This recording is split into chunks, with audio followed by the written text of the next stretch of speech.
Europe 1. Punchline, Laurence Ferrari sur Europe 1.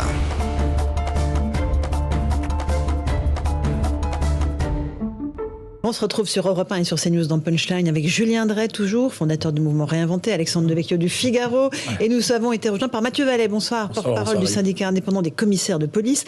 On va parler avec vous des rodéos urbains, avec cet accident qui s'est produit à Pantin dimanche. Un enfant de 5 ans a été blessé. Et puis aussi cette actualité à Cannes, où un film en compétition, présenté par la réalisatrice Lola Kivoron, a créé la polémique, puisqu'elle a affirmé que les accidents lors des rodéos urbains sont souvent causés par la police. On fait le point avec Yann Effeleur et on en débat avec vous. Elle en fait le cœur de son nouveau film. Comment dirait une Amazon bâtard? Mais c'est dans son interview aux médias Combini que Lola Kivoron, la réalisatrice, met le feu aux poudres. D'une part, elle exprime une fascination pour les rodéos. C'est une pratique assez mal comprise. Tout le monde dit que ça fait du bruit, mais c'est intéressant de se dire comment tu t'empares du bruit pour te faire entendre. Faire du bruit, c'est se rendre visible aux yeux de tous. D'autre part, elle met en cause la police. En fait, la pratique, elle est criminalisée à mort parce qu'elle est illégale et qu'il y a eu des accidents. Mais surtout, les accidents, ils sont souvent causés par les flics qui prennent en chasse et qui créent une forme de précarité qui pousse les riders vers la mort. Des propos qui ont choqué, notamment le syndicat des officiers et commissaires de police. Lola Kivoron fait tranquillement l'apologie de voyous qui importunent le quotidien de nos concitoyens. Nous pensons à toutes les victimes de ces délinquants. Nous pensons à tous ces jeunes morts en pratiquant ces rodéos. Nous pensons aux policiers qui luttent contre ce fléau. Ces dernières années, plusieurs personnes ont perdu la vie à cause des rodéos urbains. 1400 condamnations ont été prononcées en 2021 contre des pratiquants. Alors Mathieu Vallet, vous êtes commissaire de police. Quand vous entendez que c'est à cause de la police qu'il y a des accidents de rodéo, qu'est-ce que vous dites? Ça vous fait bondir? D'abord, le festival de Cannes, c'est un peu la jet-set d'entre-soi. On est tranquille, on peut boire les coupes de champagne, manger des cacahuètes tranquillement, sans connaître le quotidien du peuple français. C'est des cacahuètes. De ces quartiers, oui. Bon, enfin, en tout cas, ils jettent des cacahuètes au peuple qui vivent les problèmes qui, en tout cas, méconnaissent dans ce festival. À chaque fois, Bac Nord, on nous avait déjà fait le coup, ça avait déplu parce que on montrait la réalité des policiers qui, au quotidien, luttaient pour qui, pour les Pour le coup, c'était la réalité. Ah, mais c'était la réalité, mais enfin le film n'a pas été récompensé, donc ça doit déplaire à ces gens de la jet-set cannoise au festival. Là, bis repetita, on a une dame qui nous explique qu'elle vient d'Épinay-sur-Seine, Lola Kivoron, et en fait il faut dire à cette dame que c'est pas la police qui tue, c'est les voyous, ces fous du deux roues en crosse, non homologués, sans casque, qui tuent. Donc la police ne tue pas, par contre ces voyous tuent. Et vous avez eu raison de dire dimanche à Pantin, on a un garçon de 5 ans qui a eu le malheur de en fait profiter du beau temps et de s'aérer dehors avec ses camarades et puis d'être percuté par un de ces voyous. En fait, tous les jours on lutte contre ces voyous. On a eu une loi qui permet de lutter contre ces rodéos parce qu'avant c'était compliqué pour les policiers. Aujourd'hui, le cadre légal est là, sauf que c'est difficile pour nos collègues sur le terrain d'intercepter ces fous du deux roues sans causer d'accident ou sans, s'il y a un ces fous sans casque qui pourrit le quotidien des gens. Alors c'est pas que du bruit. Moi, je viens d'un quartier populaire, j'ai grandi dans une cité. Il n'y a pas que le bruit qui gêne. Moi, j'avais une mère malade. Quand de midi jusqu'à 20h, vous avez des vombrissements, vous avez du rodéo, du gymkhana dehors, je peux vous assurer que c'est l'enfer pour ces habitants. Mais c'est vrai que quand on est dans des palais assez luxueux, de manière très protégée, dans des quartiers ultra bourgeois, c'est un peu compliqué de connaître la réalité des Français. Alors, Alexandre Devecchio. Non, juste, j'ai un point commun avec la réalisatrice, c'est que j'ai grandi aussi à Épinay. Effectivement, on n'a peut-être pas le même regard sur les choses. Je trouve son propos insultant en réalité à l'égard des pauvres, des gens qui habitent dans ces quartiers-là. Il y a des gens qui ont des révoltes sociales, etc. Mais je ne crois pas qu'ils les expriment en faisant du rodéo. Donc, c'est un peu prendre les pauvres, confondre les pauvres et les délinquants, en fait. Donc, je trouve au final, c'est insultant pour les gens qui vivent dans ces quartiers, qui sont de milieux modestes et qui attendent aussi d'être protégés. Julien Drey, quand elle dit « quand tu t'empares du bruit, tu te fais entendre », c'est pas une question de pauvreté, c'est une question vivre dans les quartiers et de se faire entendre. Tu te fais entendre par qui ? Voilà, la question. On se fait entendre par ceux qui y vivent et qui voudraient avoir du calme parce qu'ils vont se lever à 5h du matin. Ou par la police. Qui vont travailler. Tu te fais entendre par la police quand elle arrive à rentrer dans ces quartiers. Et en général, d'ailleurs, eux, comme ils ont des engins qui vont très vite, la police, c'est très compliqué pour elle de les arrêter. Et en plus, c'est très dangereux parce qu'effectivement, il y a le risque des accidents et il y a le risque derrière qu'on les accuse d'avoir, par la poursuite, créé ce type d'accident. Moi, si vous voulez, je n'ai pas beaucoup de considération pour ce type d'artistes qui passait du bon côté de la société, commence à expliquer qu'il y a une forme de révolte et que cette révolte, elle est compréhensible, etc. D'abord, les jeunes qui font ces rodéos, ils jouent avec leur vie, mais ils jouent avec la vie des autres. En plus, s'ils veulent faire de la moto, il y a des circuits maintenant, hein, où on peut aller faire de la moto avec des casques, on peut se libérer par cela, on n'est pas obligé d'aller embêter les gens dans les cités. Est-ce que c'est pour ça aussi, Mathieu Vallet, que la police n'intervient plus directement sur les rodéos?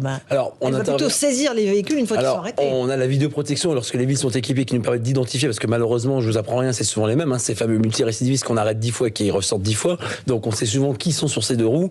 Et quand c'est pas le cas, on fait des opérations de contrôle de parties communes, on fait des contrôles routiers, c'est-à-dire aux abords des cités, dans les cités, pour essayer d'intercepter ces deux roues. On a de la chance dans la police d'avoir des motards qui ont des formations les plus exigeantes de la France en matière de conduite en deux roues et qui permettent d'intercepter aussi ces fous du deux roues. Et vous avez raison, monsieur Drey, monsieur Devéco.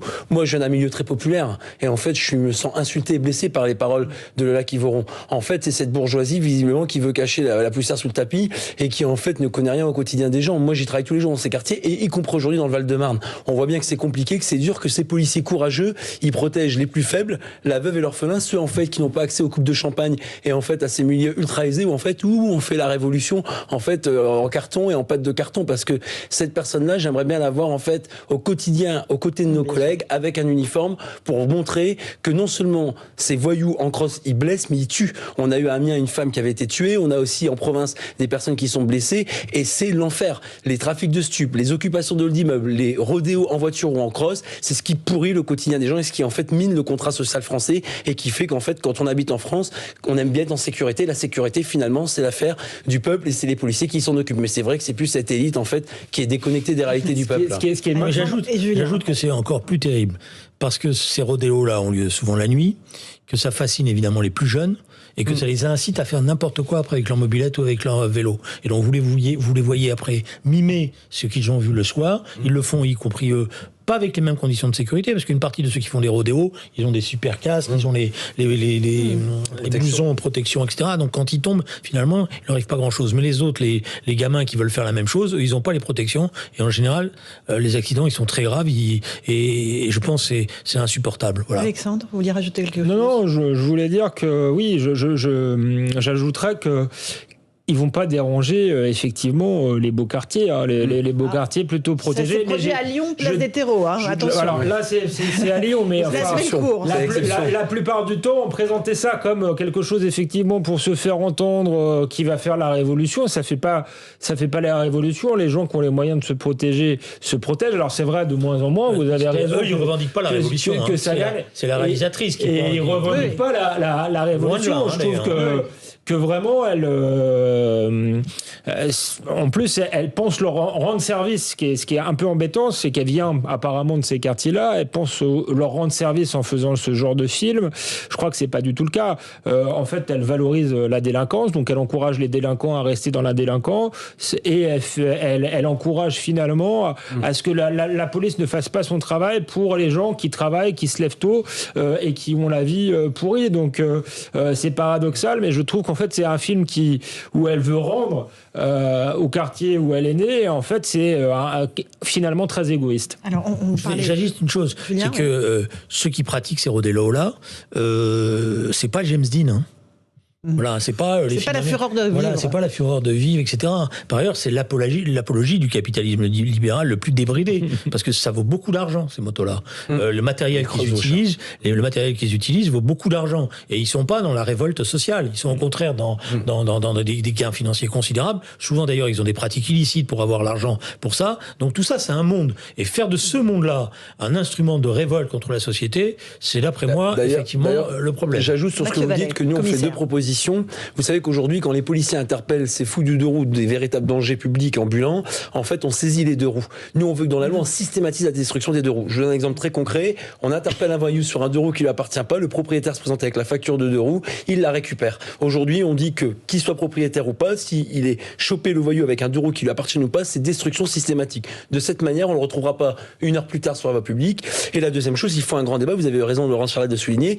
Dans le 2e arrondissement lyonnais avec les Dalton, on a eu ces fous furieux qui pouvaient faucher des passants, des personnes âgées et des enfants des samedis assez enchalandés dans les galeries commerçantes. Et nous, c'est la question que le Parlement devra se poser pour les 5 prochaines années. Qu'est-ce que les policiers font lorsqu'il y a un flagrant délit et qu'on sait qu'il va y avoir un risque de danger, de mort imminente pour les passants qui subissent ces voyous? Est-ce qu'on fait comme en Angleterre le choc tactique? Ils le font assez peu. Ils interviennent assez peu. Mais est-ce qu'on fait un cadre légal comme ça? Et il faut qu'il y ait un vrai débat sur ça. Il faut que les policiers, en fait, on leur dise clairement ce que la population, elle veut.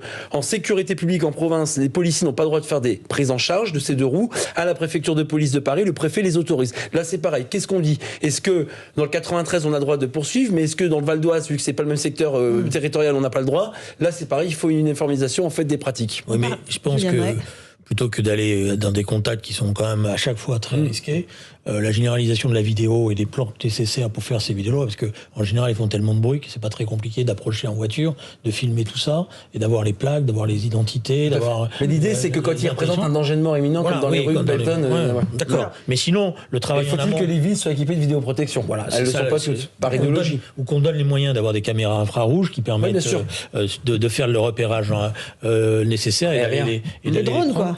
Et d'aller des drones par exemple aussi. On peut enfin les utiliser les drones. Le Conseil constitutionnel a enfin été du côté des policiers, pas des voyous, en disant qu'on peut utiliser les drones. En général, à 6h du matin, vous pourrez les arrêter assez facilement parce qu'ils dorment. On fait aussi. On évoquait les risques pour les piétons. Ce qui s'est produit à Pantin dimanche, on est l'illustration exacte. Un enfant de 5 ans a été blessé sur un passage piéton avec sa maman par des motards. Écoutez ce témoin qui a assisté à la scène. Il a été interrogé par Régine Delfour et Jean-Laurent Constantini. Donc, comme vous savez, les gens se promènent dans la rue, c'est le week-end et ils profitent.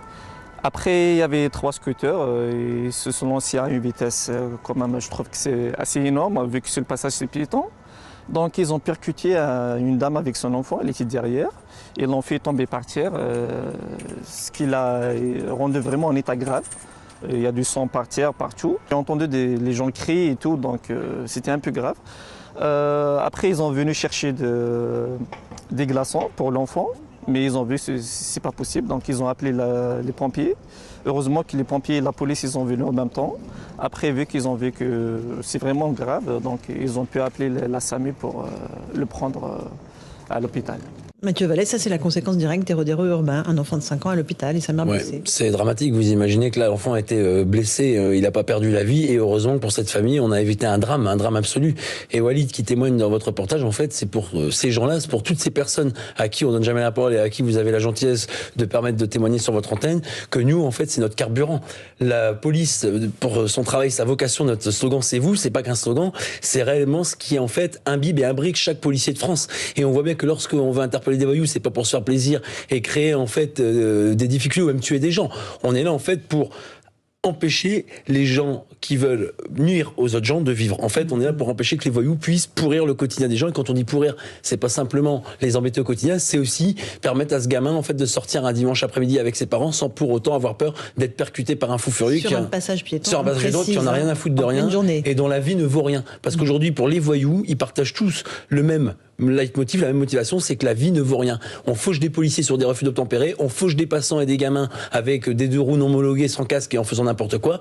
Donc l'ensauvagement de société, en réalité aujourd'hui, c'est ça. C'est que la vie pour ces voyous ne vaut rien et face à ces voyous, ce sont les policiers qui en payent le prix fort, on le voit régulièrement dans votre actualité, pour protéger le peuple et donc protéger ses habitants. Julien Drey, la vie ne vaut plus rien pour certains de ces jeunes? C'est-à-dire que c'est pas qu'elle vaut plus rien, c'est que la vie, elle doit être vécue dans l'instant. Et on doit en profiter au maximum sans penser au lendemain. Voilà. Donc ils sont dans une jouissance totale avec l'idée que c'est l'instant qui compte et c'est le comportement qu'on va avoir dans l'instant, la prise de risque qui fait la fureur de vivre, entre guillemets. Alors j'ajoute autre chose. La question qui est posée là, on voit bien, c'est que les scooters, c'est ce que je vous disais tout à l'heure, les jeunes sur les scooters, ils vont le faire comme les grands qu'ils ont vus sur les motos. Mais il y a aussi tous ces fabricants de motos qui, lorsqu'ils vendent des motos, peuvent aussi... je dirais, faire un peu d'éducation, parce que eux, ils vendent les engins, ils les débrident, ils expliquent même comment il faut les débrider, parce que sur le fond, au départ, les engins, ils sont bridés, mais ils donnent les techniques pour pouvoir les débrider après. Et après, on atteint des vitesses qui sont obtenues par ces motos, qui sont folles, et qui créent tout cela. Mais il y a un problème d'éducation qui est posé derrière, voilà. Alexandre Devecchio, un problème d'éducation, un problème de civilisation. De civilisation, oui. Je pense que c'est une forme de désintégration au sens propre. Ce sont des gens qui n'ont plus les repères fondamentaux. Il y a un déficit d'éducation totale. On obéit à ses réflexes de manière convulsive. Donc on n'est pas civilisé, si vous voulez, au sens propre. Je ne sais pas comment on récupère ça, parce que c'est un problème majeur. Je pense que ça commence dans les familles, parce qu'il y a quand même un problème dans les familles. Ça n'a pas été fait. Souvent, il faut le dire, malgré tout, il y a le résultat d'une immigration qui est venue dans des pays difficiles, avec d'autres mœurs, parfois en guerre, etc. Et on a importé quand même des difficultés qui n'étaient pas les nôtres.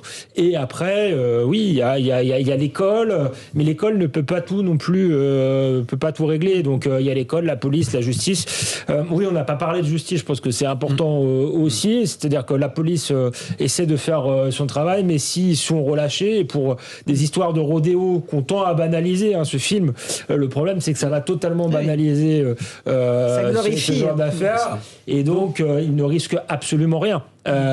Donc ils sont jamais récupérés, si vous voulez. Il y a d'abord un problème familial, ensuite l'école ne peut pas tout, et à l'école il n'y a plus beaucoup de sanctions. Ensuite la justice devrait tout de suite même une sanction forte finalement pour éduquer. Ça a une fonction éducative aussi, la sanction, et elle n'arrive pas.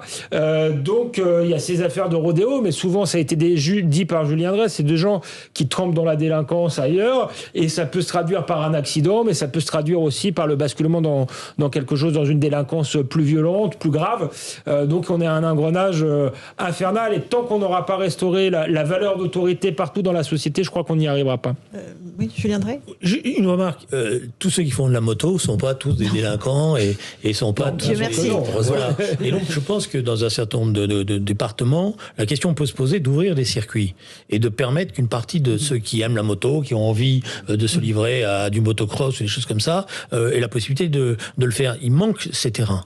Et donc justement, souvent, on va commencer comme ça, c'est-à-dire on va se fabriquer un petit parcours, et puis ils vont venir d'autres qui vont être plus malins et qui vont entraîner. Donc ces phénomènes de contagion-là, il faut arriver à les juguler en offrant des possibilités à ceux qui aiment la moto et qui veulent pouvoir se livrer à ces exercices-là, de le faire. Qu'est-ce que vous en pensez, Mathieu Vallet? Oui, le fait qu'ils aient des terrains dédiés pour ça, effectivement, ça parera l'argument de dire on n'a pas d'espace pour s'exprimer par rapport à ces deux roues. Donc nous, s'ils ont des terrains appropriés, pourquoi pas. Après, effectivement, il y a une question de justice, il faut des peines exemplaires. C'est pour ça que nous, on dit qu'il ne faut pas incarcérer tout le monde, mais il faut incarcérer ceux qui, en fait, présentent un danger pour l'intégrité physique, pour votre vie en fait, que ce soit ceux qui vous frappent pour voler votre montre, votre collier, votre portable, ou ceux qui roulent comme des défrénés pour vous percuter, ou en tout cas qui peuvent vous percuter. Non, mais en fait, ce que nous on dit, Laurence Ferrari, c'est que moi j'ai grandi dans une famille monoparentale, donc faut arrêter de nous dire que quand on est pauvre, quand on vit dans une cité avec une mère seule, en fait on devient djihadiste, on devient dealer, rappeur, voleur. Non, en fait cette femme, elle se serait honorée à montrer dans son film des talents issus des quartiers qui réussissent, qui deviennent chefs d'entreprise, avocats, commissaires de police, magistrats. Mais ça plaît pas ce discours-là. Ces gens-là, en fait, Lola Kivoron, qui est la réalisatrice de ce film, en fait, ce qui l'a fait triper, c'est de voir des gens qui font du wheeling, qui sont des voyous. C'est la moto. Et alors, c'est même pas des bad boys, parce qu'à la limite, les bad boys, avant, ils avaient un petit code d'honneur. Là, c'est des petites frappes à 2 balles, en fait, qui ne connaissent rien, et dont, je veux le dire aussi, quand on n'a pas d'argent, ça veut pas dire qu'on n'est pas éduqué. Moi, j'ai pas grandi dans une famille aisée avec une cuillère d'or dans la bouche, et pour autant, ma mère m'a donné d'éducation, et l'école m'a appris aussi, grâce à la méritocratie, s'élever. Et moi, je vais vous dire, dans un contexte où on est dans une France bashing, où on dit toujours qu'on est des policiers racistes, des policiers violents, que c'est la police qui tue, puisque c'est ce qu'elle dit. Moi, je lui dis non, madame Kivoron. La police nationale, elle permet d'être gardien de la paix, d'être officier et commissaire. La police nationale, elle permet de protéger les gens. La police nationale, elle permet d'éviter que des gamins de 5 ans se fassent faucher par des voyous sans foi ni loi le dimanche dans les parcs, dans les cités, dans les quartiers résidentiels où les gens ont droit à la même sécurité que dans les quartiers bourgeois. C'est ça, en fait, moi, qui m'anime et qui a fait que je suis rentré policier, comme beaucoup de mes collègues policiers de tout corps et grade confondus. Voilà, c'est un peu un cri du cœur, parce que j'en ai marre, en fait, qu'on entende ces gens minoritaires, en fait, cette classe bobo hors sol, qui nous dit il y a qu'à Faucon, et puis finalement le problème c'est pas les voyous, c'est la police. Je pense qu'elle pourrait prendre sa carte chez Jean-Luc Mélenchon, parce que visiblement il y a un certain discours qui est en train de transpirer dans cette réalisatrice, qui fait que malheureusement on donne pas la parole à cette majorité que vous avez montré dans votre reportage, qui veut la police, qui aime la police, qui soutient sa police, et qui en fait sait que la police protège les plus faibles et les plus vulnérables, et que le seul adversaire de la police c'est les voyous. Mais avec une remarque, c'est pas... Ça c'est envoyé. C'est un tout dernier mot, juste Julien. une remarque. Ceux qui pratiquent ce genre de comportement, c'est pas des gens qui n'ont pas d'argent. Non. C'est ça le pire. Ah oui. C'est-à-dire que c'est des gens qui sont dans la délinquance pour une part et qui ont de l'argent par ces trafics-là. Et justement, ils servent de mauvais exemples à ceux qui n'ont pas ces moyens-là et vont faire n'importe quoi après. Julien Drey, Mathieu Vallet, Alexandre Devecchio, rendez-vous dans un instant sur Europe 1 pour Punchline. Et sur CNews, c'est Christine Kelly qui vous attend. Bonne soirée sur nos deux antennes.